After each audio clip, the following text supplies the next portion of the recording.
Hi friends, வாங்க இன்றைக்கி சூப்பரான ஒரு சட்னி தான் பார்க்க போகிறோம். பாருங்கள், இந்த அளவுக்கு வந்து மிளகாய் எடுத்துருக்கேன். மிளகாய் வந்து எண்ணெயில் வந்து இந்த மாதிரி ப்ரௌனாக வறுத்து எடுத்துக்கணும். கருகிடக்கூடாது, இந்த மாதிரி ப்ரௌனாக இருக்கணும். இது வந்து நல்லா காட்டமான மிளகாய், அந்த காந்தாரி மிளகாய் மாதிரி செம்ம காரமான மிளகாய். இது நான் எத்தனை எடுத்துருக்கேன்னு பாருங்கள், ஒரு 6-7 எடுத்திருக்கேன். அடுத்தது பார்த்திங்கன்னா இது பூண்டும் இந்த அளவுக்கு பார்த்திங்களா, இந்த அளவுக்கு ப்ரௌனாக இருக்கணும். ஒரு 10 பல் 11 பல் அளவுக்கு பூண்டு.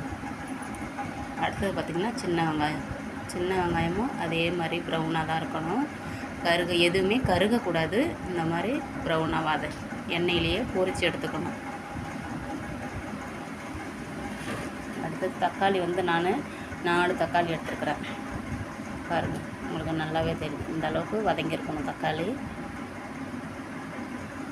நீங்கள் வறுத்து இந்த மாதிரி எடுத்திங்கன்னாவே நீங்கள் ஊற்றின எண்ணெய் அதில் இருக்கும், அப்படியே தான் இருக்கும். சும்மா லைட்டாக தான் இதாக இருக்குமே தவிர எல்லா எண்ணெயும் இழுக்காது. நீங்கள் அதனால் பயப்பட தேவையில்லை. பாருங்கள், நம்ம வறுத்துட்டு நம்ம அரைச்சிட்டு தாளிக்கலைனாலும் பிரச்சனை இல்லை. இது அந்த சட்னி வந்து டேஸ்ட்டு சூப்பராக இருக்கும்.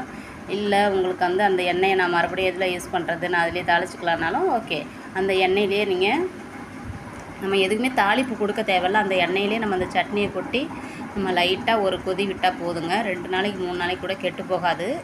சூப்பராக இருக்கும் இது சாப்பிட்றதுக்கு. இதுக்கு தேவையான அளவுக்கு உப்பு வச்சுருக்கோம் பாருங்கள்.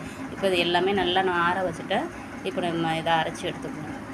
சாப்பிட்றதுக்கு சூப்பராக இருக்குங்க. அதாவது நல்லா காரசாரமாக சாப்பிட்றாங்க இல்லையா, அவங்களுக்கு செம்ம செட் ஆகும்.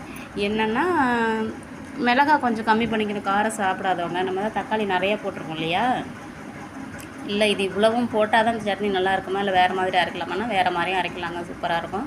வெறும் தக்காளியும் வரமிளகாவும் மட்டுமே போட்டுருக்கு கூட நீங்கள் அரைச்சி பார்க்கலாம். செம்ம சூப்பராக இருக்குங்க.